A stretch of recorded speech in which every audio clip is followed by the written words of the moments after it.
Alors, on va reprendre notre verset quand on a vu que c'était le verset maintenant qui était important, qu'on avait vu la dernière fois, en Shemot 21:7. Vechi imkor ish et bito le Hama, et si un homme, il vend sa fille pour Hama, on avait dit que Hama c'était servante, lo tetzek et avadim, elle ne sortira pas comme sortent les esclaves. Alors, deux questions méthodologiques simples.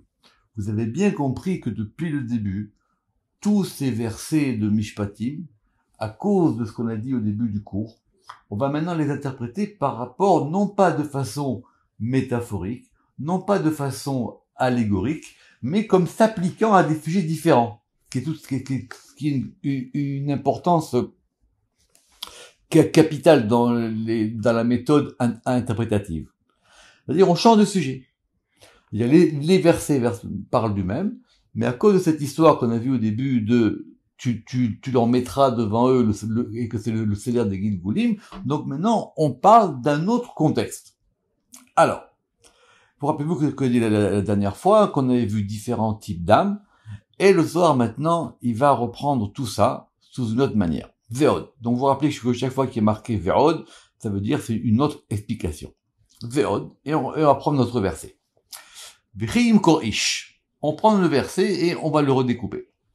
Et si Yimkor vend un ish, un homme. Vous vous rappelez, on a dit que ça, il s'agit du Saint béni soit-il, c'est Dieu. Et bito, c'est quoi que il vend et bito, sa fille? Il ou Israël? Israël, c'est sa fille. La différence avec l'interprétation précédente, c'est que là-bas, on avait compris que et bito, c'était lié à l'âme. Là, c'est Israël. Pourquoi? Des inun misitra de batiriда. Ça veut dire que comment tu peux dire que et bito, sa fille, c'est Israël? Israël, c'est un masculin, bito, c'est un féminin. Alors, Israël, des inun misitra de batirida, parce qu'ils ils proviennent du côté de la fille unique, et donc on comprend pourquoi est-ce qu'on a appliqué le bat au verset bito. Donc, ce verset nous parle des Gilgulim en général. Maintenant, les Gilgulim en général, Israël, ils ont une particularité parce qu'ils proviennent du côté de la fille unique. Et faites très attention, parce que on va maintenant voir la différence des âmes. D'après le Pshat ici, on pourrait dire qu'Israël, ils ont une âme particulière. Et donc, ils sont appelés Ve'itkeriu Bito. Ils sont appelés Bito, c'est-à-dire la fille du Saint béni soit-il.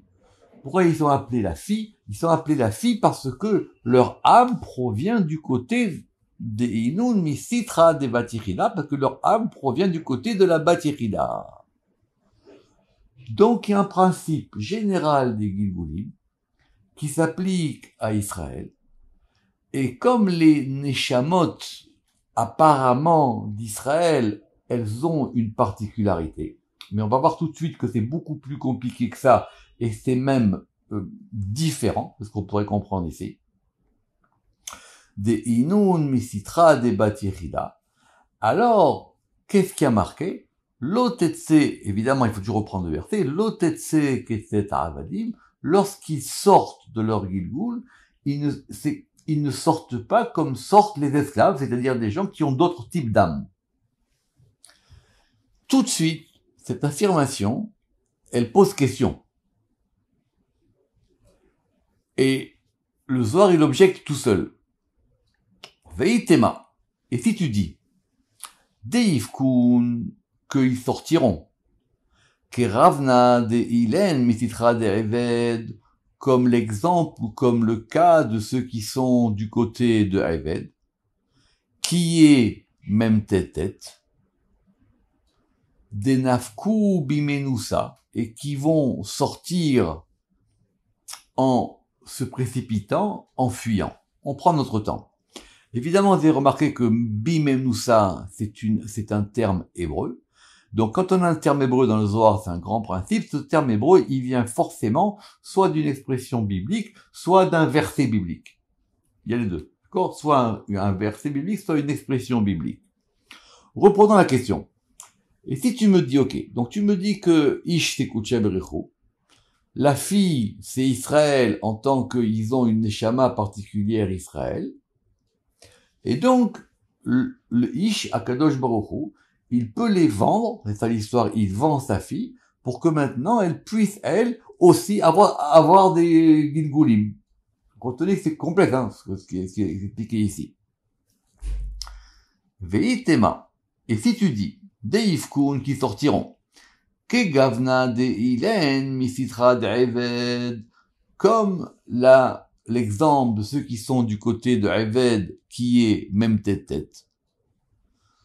Alors, j'ai un peu de mal avec ce itema du Zohar. Ça veut dire quoi? Ça veut dire que j'aurais pu penser que ils vont être du même degré, qui sont du degré de même tête, mais on a vu plus haut qu'il y avait des gens qui avaient des chameaux qui étaient du degré de même tête.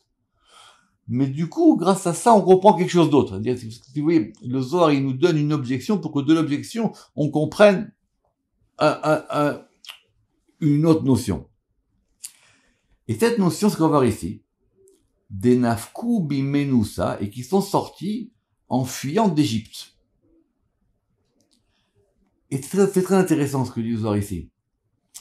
La fin du verset est marquée l'otetse ketet avadim. Elle ne sortira pas comme sortiront des esclaves. Or, s'il y avait un peuple qui est sorti de l'esclavage, c'est le peuple d'Israël. Donc, et la question du Zohar ici est très fine. Est-ce que sortir du Gilgoul, c'est sortir d'Égypte? Est-ce que la vie, c'est une galoute? Et que sortir de son Gilgoul dans cette vie, c'est comme si on sortait d'Égypte? Comme si il y avait une espèce de... L'âme, elle devait travailler pour être libérée. Et pas revenir en Gilgoul. L'otetse ketet avadim. Il a dit non. Le Gilgoul, c'est différent. Quand on sort du Gilgoul, c'est pas comme quand on sort de l'esclavage. Pourquoi? À Daodirtiv, c'est ce qui est écrit. Kilo bechipazon tetseu bimnusa lotelechun. Et on ramène un verset d'Isaïe. Ce verset d'Isaïe, il explique quoi? Ce verset d'Isaïe, il explique la différence qu'il y a entre la sortie d'Égypte et, si Dieu veut, la sortie de la galoute à la fin des temps. Donc évidemment, quand on a un verset comme ça, on prend le temps pour le regarder. Donc ce verset, il est dans Isaïe 52:12.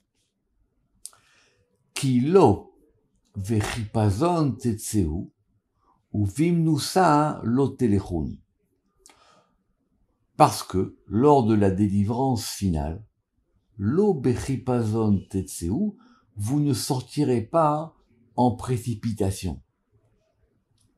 Ou vimenusa, et alors il y a une différence entre chipazon et menusa. Un, on va dire c'est la fuite, l'autre on va dire c'est la précipitation. Shuraki dit que chipazon, c'est le fait de se précipiter, et menusa, c'est le fait de fuir. Kilo bechipazon tetseu, ou vemenusa lotelechun, et vous n'irez pas en fuyant, qui olech lifnechem Hashem, parce que il va devant vous Hashem, ou measpechem, et il va vous rassembler, Eloké Israël, le Dieu d'Israël. Évidemment, le lecteur biblique, tout de suite, il a repéré que cette notion de chipazon, elle est liée à la sortie d'Égypte. On est sorti d'Égypte en fuyant.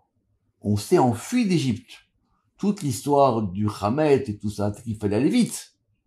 D'accord? J'espère que tout le monde connaît ça, c'est la base. Pourquoi on sort vite d'Égypte? Alors, il y a le Zohar, il est très complexe là-dessus, mais à un moment, c'est que quelque part, il faut sortir vite, comme si Kaviachol, il fallait pas que l'Égypte nous rattrape. Ou comme s'il fallait que ça aille vite. C'est comme quelqu'un qui est dans de l'eau chaude, alors il court vite et il sort de l'eau, parce que c'est brûlant. C'est fini, il peut plus supporter cette chaleur-là. Donc, pour revenir à la question du Zohar, la sortie du Gilgoul, elle n'est pas comme la sortie d'Égypte. Il y a quelque chose de différent. Le Gilgoul, ça prend du temps. Pourquoi le Zohar il nous ramène ça ici? Il dit, mais tu pourrais penser qu'effectivement, quand on sort, vu que si on dit que les Neshamot, elles sont comme ça, donc ça va aller vite. Alors il dit, tu pourrais penser que ça va vite. Il dit pas du tout. Et on nous ramène ici l'exemple de la sortie d'Égypte. Le Rama qui dit quoi? Le Rama qui dit qu'il faut évidemment se concentrer sur ces deux termes-là, de Chipazon et Menoussa. Donc vous avez bien vu ici que Chipazon, c'était se précipiter, et Menoussa, c'était le fait de fuir. D'accord. Il dit parce que ça, ce sont les noms de Samer même et Lamed Lamed. Ça veut dire que on peut pas sortir du Gilgoul tant qu'on n'a pas fini le Gilgoul. Ça prend du temps. Une vie, c'est long. On a des choses à faire. Et si on parle de plusieurs vies, de plusieurs Gilgoulim, alors effectivement, c'est quelque chose qui prend du temps, qui doit s'élaborer doucement. Une vie, on apprend à chaque fois, on apprend, comme on a dit, le Gilgoul, il va commencer, un enfant, il grandit, il apprend des choses, on devient adulte, adolescent, on devient adulte. Donc ça, c'est quelque chose qui doit se faire de façon graduée et progressivement. Et maintenant, on va faire une très bonne partie du Zohar qui va nous expliquer ces différentes étapes de la vie d'un homme. Juste avant de commencer ce texte qui est un peu complexe, je vous renvoie à Sha'ar HaNeshama. Dans Sha'ar HaNeshama, qui est la porte 31 au chapitre 3, le Rama il était resté sur une proposition générale du Zohar, qui était dans Parashat Vayikra, où on nous disait que l'homme, au départ, il a un nefesh, et c'est-à-dire une âme d'un degré normal, et s'il mérite, il a une âme d'un degré de roi, un esprit, et s'il mérite, il a une âme d'un degré de neshama. Ça, c'est un Zohar classique que le Rama qu'il a ramené. Ici, on va voir une autre version beaucoup plus complexe. Mais, avant de faire ça, vu que c'est un sujet très important, il y a une dame qui m'a posé une question dans un des cours sur YouTube. Elle a dit, mais, vu que c'est l'âme qui va donner à l'homme l'impulsion, comment est-ce qu'on peut dire que l'homme, il peut changer d'âme? En vérité, c'est une question un peu complexe. Parce que vous vous rappelez qu'on avait dit que l'homme, il changeait les vêtements de l'âme. L'homme, il pouvait parfaire son âme. Mais comment on parfait son âme? C'est l'âme qui agit. C'est une question qui m'a fait réfléchir plusieurs temps, si cette dame, elle m'écoute. Parce qu'il y a une particularité. C'est que l'âme, elle va interagir avec l'homme et avec le libre arbitre. Et cette interaction de l'âme avec l'homme et le libre arbitre, elle peut parfaire l'âme. L'âme, elle va augmenter d'intensité. Nous, on a l'impression que l'âme, c'est quelque chose de donné. Non. En fonction de la vie, en fonction des actions, en fonction de la confrontation avec le monde, on peut agrandir son âme. Évidemment, Chas v'Shalom aussi, on peut la diminuer. C'est tout ça l'histoire du Gilgoul. Et on peut donc aussi l'endommager. Mais c'est très intéressant, cette question. Alors maintenant, ici, tout va être vu d'une autre manière, et on va voir ça, c'est passionnant. Donc du coup, comme le Zohar nous a expliqué que maintenant, le Gilgoul, c'était quelque chose qui prenait du temps, on va essayer de comprendre maintenant ce qui peut se passer en une vie. Et en une vie, mashmak, ça veut dire que ça peut aussi s'opérer en plusieurs vies. Tachadé. Donc, je vais expliquer chaque fois que chaque fois qu'il est marqué Tachadé, ça veut dire que vraiment, le soir, maintenant, on passe aux travaux démonstratifs. Alors, Barnash, l'homme, Kad Itialed, lorsqu'il va naître, Yaivin le nafsha misitra de biira, misitra de dachyu, misitra de idun, de idkerun, ofane à Kodesh. On va prendre notre temps. Évidemment, l'homme, dès qu'il naît, il va recevoir une âme. Sinon, il n'est pas vivant. On va pas revenir sur le sujet, qu'est-ce qui vient du père, de la mère, etc., de l'homme. En tout cas, il va recevoir une âme. Cette âme-là ici, elle va s'appeler Nefesh. Ça, j'espère que tout le monde est clair. Ceux qui ont fait Shara Neshama, ils comprennent que c'est le degré de Nefesh. Ce degré de Nefesh, ici, il est appelé Misitra Deveira, du côté animal. Mais c'est pas une âme animale, comme c'est expliqué dans la Chassidut. Pas du tout. C'est le degré de l'âme, et d'ailleurs, le Zohar tout de suite, il va nous le dire, Misitra de Dario. C'est-à-dire une âme qui vient du côté de la pureté. C'est pas une âme animale au sens où elle est animale, où elle est presque mauvaise, Rabbi Shalom. Misitra de Ilin, et elle est du côté de ceux qui s'appellent les Ophané Kodesh. Ophané Kodesh, j'espère que tout le monde se rappelle, c'est la catégorie d'anges inférieurs dans Maaseh Merkava. Dans Maaseh Merkava, vous avez plusieurs types d'anges, et les anges qui sont en bas du chariot, ils s'appellent les Ophanim. Mais les Ophanim du Kodesh. Donc on va dire simplement, et on va suivre sur ça le Ramat qui est effectivement extraordinaire sur ce passage-là, on va dire que c'est le donné. D'accord? Un homme inné, donc on parle a priori d'un enfant qui naît, donc c'est ce qu'il appelle le premier degré, et il va avoir une âme, et cette âme-là, elle a un degré particulier, on va dire c'est une âme de base, et comme elle est du côté des Ophanim, et les Ophanim, ils sont à la fois liés du côté matériel et à la fois du côté spirituel, il faut voir là-bas dans Yecheskel comment ça fonctionne. Zachayatir. Zachayatir, cette expression, elle va revenir. Si maintenant il mérite, c'était ça ma question, c'est pour ça que j'ai fait ce préambule. Ça veut dire que c'est quoi il mérite? Donc ça va être maintenant de ce qu'il va faire avec son donné, parce que le donné, c'est ce qui est donné. Donc ce qu'il va faire avec, comment il va interagir et comment il peut maintenant parfaire ça. Zachayatir, donc s'il mérite plus, il y a Yves les Roucha. Maintenant on va lui donner un Rouach. Donc au départ, il a un Nefesh. Ce Nefesh ici, il est détaillé, il provient du côté des Ophanim. Si maintenant il mérite, il va recevoir un Rouach. Le Rouach, lui, il est du côté des Chayot. D'accord? Donc les Chayot, sont dans le chariot de Ézéchiel, c'est la catégorie d'anges qui est au-dessus.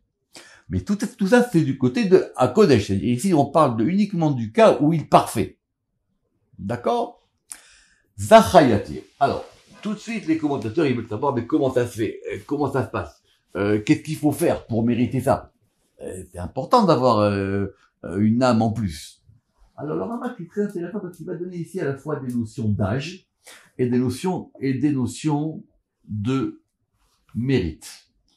Alors, il dit, premièrement, le Rouach, c'est après c'est après 13 ans. C'est après l'âge de la bar mitzvah. C'est ce qu'il va recevoir à la bar mitzvah, parce que la bar mitzvah maintenant, comme il va commencer à être impliqué dans les mitzvot, donc il va recevoir ce degré-là. Évidemment, s'il mérite. Zachayatir. Si maintenant il mérite plus, Ya'ivin le nishmata. Maintenant, il va avoir le degré de la neshama. Donc ici, nous avons notre structure 3 parties. D'abord nefesh, après ruach, après neshama. Et si il mérite, il va avoir maintenant une neshama, misitra des kursaya, du côté du trône. D'accord? Donc, je répète, on a repris la structure de Yecheskel. Donc, les Ophanim, ils sont en bas, les Chayot, et après, on a le trône. Ça, c'est à la fin du chapitre 1 de Ézéchiel. D'accord?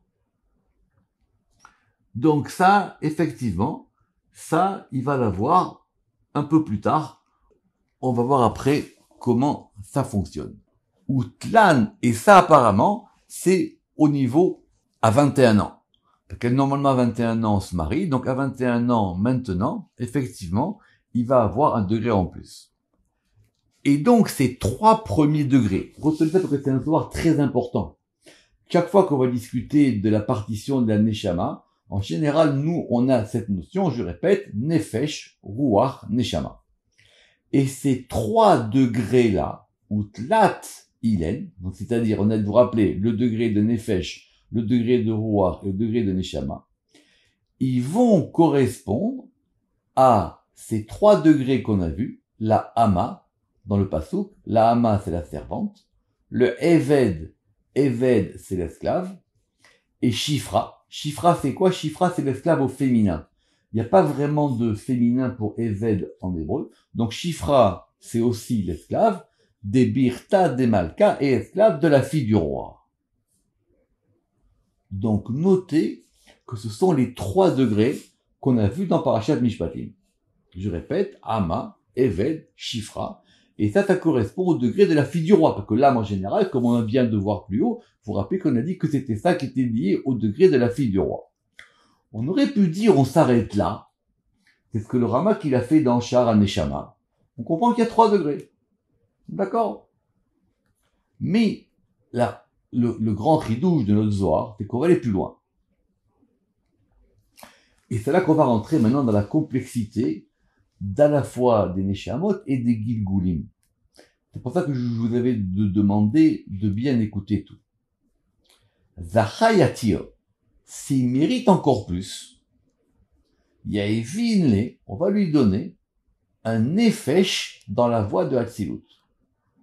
Alors, je vous demande d'écouter ce cours de 50 fois si vous voulez, parce que du coup c'est très complexe.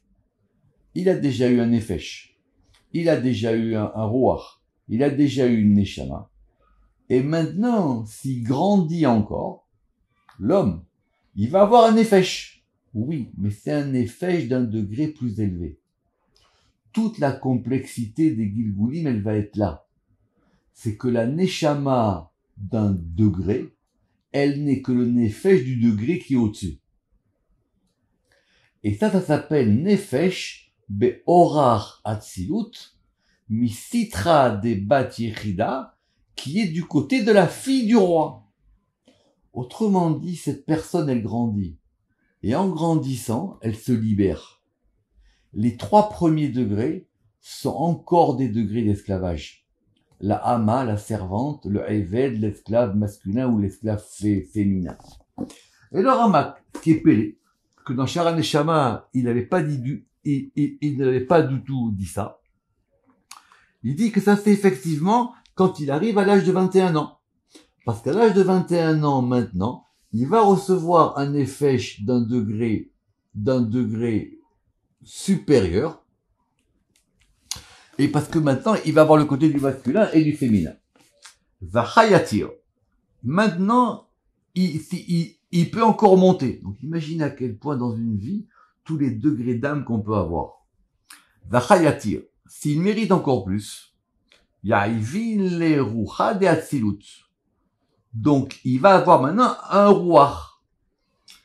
Vous avez compris. Il a eu au départ nefesh, ruach et neshama du degré de l'esclavage. Maintenant, il va commencer à monter à des degrés plus hauts. Maintenant, le degré de nefesh de Hatzilut, il est effectivement beaucoup plus haut que le degré de Shifra qui est par rapport à en bas, et qui était lui appelé comme étant un degré de Neshama. Quand vous aurez le livre des visions en main, si Dieu veut bientôt, vous verrez à quel point c'est très complexe dans leur rival et c'est très important. Et ce degré de Ruach, de Hatzilut, de l'émanation, évidemment, Ruach, il est mis Sitra de Amuda de Emsaïta, il est du côté de la colonne centrale. Parce que Nefesh, c'est Malchut, et Ruach, c'est Tiferet. Mais là, il n'est plus un esclave. Il est maintenant appelé un fils. Veikre ben lekutche brechu. Et il s'appelle le fils du Saint béni soit-il. Le Rama qui dit, quand c'est qu'on peut atteindre ce niveau? Il dit, on peut atteindre ce niveau à l'âge de 32 ans. C'est important, ça. Imaginez. On peut atteindre non, ça c'était le niveau de 26 ans, parce que 26 c'est le Shem Yud Ke Vav Ke, c'est pour ça qu'on va l'appeler Ben de Kutche Brechu, et après il y aura une autre étape à 32 ans. Comme il est écrit, Bani Matem Hashem Elohechem. Vous êtes les fils de Yud Ke Vav Ke. Et quand on dit vous êtes les fils de Yud Ke Vav Ke, les Tikkun Zohar, déjà, il nous a expliqué ça. Tout le monde n'a pas ce degré du fils. D'ailleurs, par exemple, dans les prières de Rosh Hashanah, vous vous rappelez qu'on va dire im ka'avadim, im kebanim, soit en tant qu'esclave, soit en tant que serviteur, soit en tant que fils. Il y a un degré où l'homme, il peut parvenir à être le fils de Dieu. ce degré-là, c'est quand sa neshama, elle monte à un degré plus haut. Évidemment, le Zohar, il va expliquer, parce que le fils, il a un rapport direct avec le père, etc. C'est un degré beaucoup plus fort, j'allais dire. Mais c'est pas terminé. Vachayatir, et il peut encore avoir plus. S'il mérite encore plus, Yaevil Nishmata, on peut lui donner, il va avoir une Neshama. Donc, je répète, Nefesh, vous reprendrez le cours, Nefesh, Ruach, et ici Neshama. Et ce degré de Neshama, il provient de quoi? Il provient du degré de Abba Veima, c'est-à-dire de Chorma et Bina. Ici, on n'a pas dit de Hatzilut, d'accord? Alors, Rama qui dit, mais ça se fait quand? Il dit, ça se fait à l'âge de 32 ans. Donc, évidemment, vous rappelez que Lev, c'est 32, et Lev, c'est le degré des Lev Netivot Chorma, comme on a vu au début du Sefer à Yetzira. Et ça, c'est ce qui a marqué. Vayipar be'apav nishmat chaim, que lorsque Dieu, il a créé l'homme, il a posé dans ses narines, et il insuffla, alors non, be'apav, d'accord, j'ai fait une erreur ici, il a insufflé dans ses narines, nishmat chaim, une neshama de chaim. Le verset, il a dit le mot de neshama. Donc maintenant, c'est très intéressant, donc on dit que d'abord, il faut être capable d'arriver jusqu'à ce degré. Mais le Harizak, il va maintenant méditer là-dessus. Donc ça veut dire que lors de la création de l'homme, ici on parle de la création de l'homme, lors de la création de l'homme, il a reçu une neshama très haute. Puisque nous maintenant, on voit qu'il faut passer par toutes les étapes pour arriver à ça. Pour arriver à quoi? Pour arriver au degré de la neshama kaviachol de Adam Arishon. Et c'est quoi que le verset il a dit Vayipar be'apav, évidemment c'est Dieu, il a insufflé dans ses narines une âme de vie, neshama de chaim. Vous avez bien compris que si on dit neshama de chaim, c'est qu'il y a d'autres types de neshama. Ça c'est clair. Maï chaim, c'est quoi chaim? Chaim, c'est yudke. Parce qu'on a dit que c'était, vous vous rappelez, on a dit que c'était le degré de Abba Veima. Donc ça veut dire que dans sa neshama maintenant, sa neshama, elle est liée aux lettres du nom divin. Yudke. Derlai ou Itmar, et à propos desquels, c'est-à-dire de ces lettres-là, Itmar, il a été dit, Kol neshama te'alelia, toute la neshama, et c'est le même mot, neshama, même qu'on est bien ici sur le degré de neshama, c'est ce qu'il a dit le roi David dans les psaumes 156, Kol neshama, toute la neshama, te'alel, elle va être capable de glorifier Yudke. Elle a atteint ce degré de Yudke. Ve'shtelim be Yudke vavke, et maintenant est complété en lui Yudke vavke. Alors, question que Yain Arekar il pose, il a raison, il dit, mais ici on nous dit que cette Neshama, elle a Yudke. Et il dit que grâce à ça, elle va compléter le degré de Yudke Vavke. Alors il dit, d'où ils viennent ces Vavke? Alors il dit, ce Vavke, c'est les deux degrés qu'il a eu dans Nefesh et dans Ruach. Mais c'est pas fini. On peut aller plus haut encore. L'âme, elle peut devenir encore plus grande. T'imaginez ce soir? L'âme, elle peut atteindre des degrés encore plus hauts. Alors le Ramak, il dit, c'est quand ça? Il dit, c'est à partir de l'âge de 45 ans. Alors, très bonne question que j'ai sur le Ramak. Il dit, mais je comprends pas. Ce sont des choses qui appartiennent à des degrés qu'on a, ou c'est des choses qui appartiennent à l'âge? Alors, Mistama, c'est les deux. Mistama, c'est qu'il faut un certain degré de maturité dans la vie. Et en même temps aussi avoir des actions et des mérites particuliers, parce qu'ici, vous vous rappelez que depuis le début, qu'est-ce qu'on a dit? Depuis le début, on a dit zoré. C'est-à-dire, c'est un mérite, c'est-à-dire, ça dépend de ses actions. Maintenant, vous allez me dire, mais qu'est-ce qu'on peut avoir de plus que le Shem Yudke Vavke? Je reprends. Ce soir, il faut le faire 20 fois. Il a dit au début, il a un Nefesh. Après, il a un Ruach. Il a un Nefesh qui provient du côté des Ophanim. Après, il a un Ruach qui provient du degré des Chayot. Après, s'il mérite toujours à chaque fois. Après, s'il mérite, il a une Neshama qui provient du degré du Kursaya, du trône. Mais ces 3 degrés-là, c'est encore des âmes qui sont des âmes serviles. C'est encore des âmes qui sont encore dans le degré de Hamav et de Shifra, c'est-à-dire de l'esclave, de la servante. On peut maintenant passer de ça à devenir un homme libre. Il y a des neshamot d'hommes libres. Et comment ça se passe? Alors, et on recommence. Il y a un degré de nefesh. Mais on est dans Atzilut, on est dans l'émanation.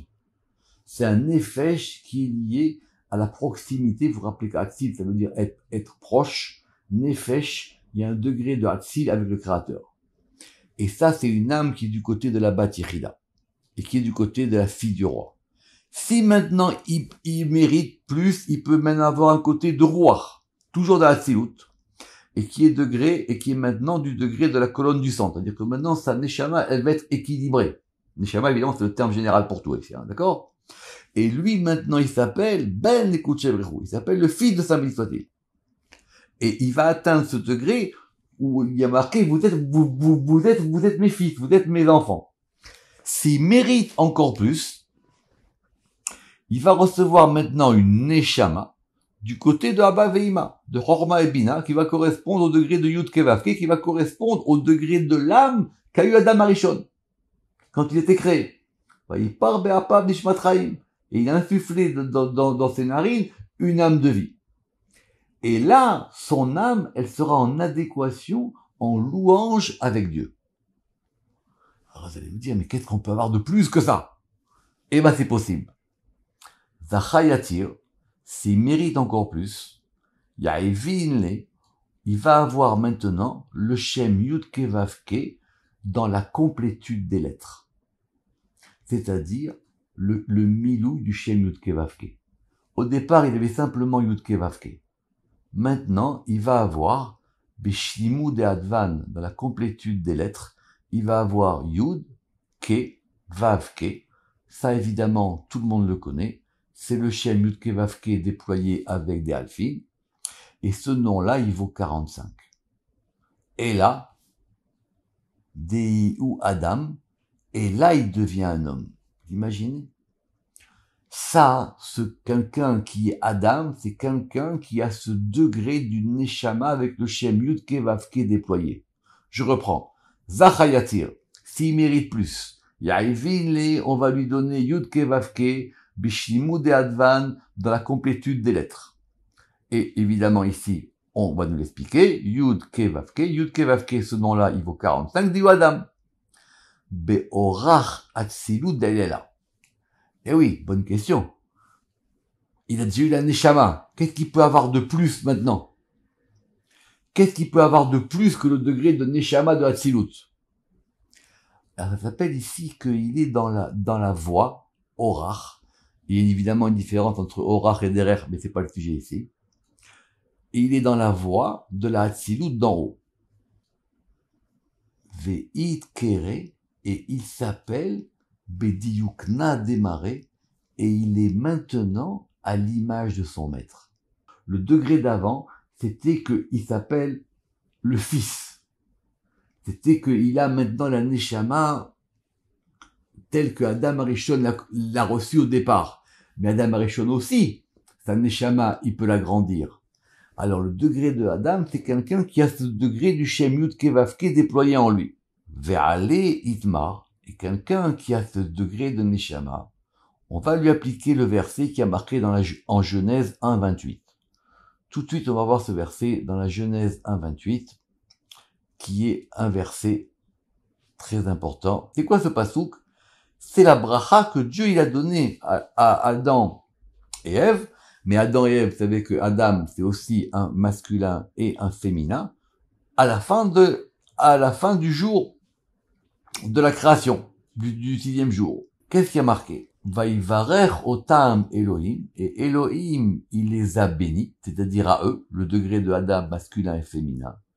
Vaïomer lahem Elohim, et il leur a dit, Pérou urbu, fruité, on dit croissé si vous voulez, mais en tout cas c'est fruité, urvu et multiplié, ou milhu et haaretz, et vous remplirez la terre, vechivshua, et vous la dominerez, Ourdou. Ourdou, c'est un mot compliqué. Il y en a qui ont voulu dire que Ourdou, c'était le fait de dominer, mais il y a aussi le fait de descendre. Autrement dit, ça veut dire que vous aurez un rapport de maîtrise, un rapport de domination, c'est ce que dit le Targum, mais en tout cas, un rapport de maîtrise, bidgatayam, sur le poisson de la mer, ou ve'of hashamaim et le volatile des cieux, ou ve'chol chaya et sur toute vivante, à romeset à la haaretz, qui rampe sur la terre.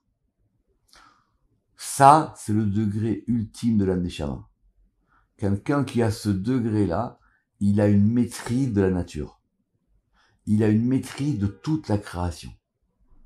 On va reprendre le Zohar ici. C'est magnifique ce Zohar. On va reprendre qu'est-ce que le Zohar il nous a dit ici. Zachayatir, s'il mérite plus, on va lui donner Yudke Vavke qui est dans la complétude des lettres. C'est-à-dire le Shem Yudke Vavke de 45 qui est Adam. Et maintenant, et lui, il est vraiment à l'image de son maître. On comprend ce que ça veut dire. De la même manière que Dieu, il a un rapport de maîtrise avec la création, cet homme-là aussi, il a le même rapport. Tous les gens qui ont la question de savoir ce que ça veut dire quoi que l'homme, il a l'image de Dieu, c'est ça qu'on veut dire ici. Et c'est à lui qu'on dit ce verset. Et donc celui-là, Shultanetu, sa domination, elle est Bechol Rakim. Il domine toutes les étendues célestes. Ou Bechol Ufanim Usrafim Behavan. Et il va dominer les anges, évidemment. Les Ufanim, les Séraphim et les Chevan. Ou Bekol Chayalin. Et toutes les armées, Vetukfin et les puissances d'en haut et d'en bas. Le degré ultime de la Neshama, c'est quelqu'un qui a ce rapport maintenant avec le tout. Évidemment, la question classique, à savoir que ici elle se pose plus, que les anges maintenant ils sont en dessous de cet homme-là. Et évidemment, d'accord, en dessous de cet ange-là, ou Berinda, et donc il va avoir ce degré de relation complète et ultime avec tous les mondes d'en haut et d'en bas. Conclusion. Ou Berinda, et à cause de ça, Kad Barnash Zaché Benefesh Misitra de Batirida, lorsque l'homme, et on revient au début, lorsque l'homme, il va avoir un nefesh, on est redescendu à nefesh ici, lorsque l'homme, il va mériter un nefesh qui provient du côté Misitra de Batirida de la fille unique, Itmarbe, c'est pour ça qu'on a dit sur lui, l'otetseket avadim. C'est ça l'otetseket, ça veut dire qu'il y a dans la neshama que l'homme, il a une possibilité de s'élever et de s'agrandir. Et c'est ça qu'on a dit qu'elle est du côté de Batirida, c'est-à-dire qu'il y a en elle une possibilité d'atteindre des degrés très très forts. Et c'est ça que le verset, il a dit. Même, ou plutôt, c'est pas, même si tu vas en Gilgoul, tu peux grandir, c'est, le Gilgoul, il fait que justement la Neshama, elle peut grandir. Le Gilgoul, c'est quelque part une manière d'atteindre des degrés de Neshama qu'on n'avait pas avant. On a terminé ici ce passage, et on commencera, si Dieu veut, la semaine prochaine. Alors là, le texte vraiment stricto sensu de Sabbat des Mishpatim, Baruch Adonai Le'olam, Amen ve Amen.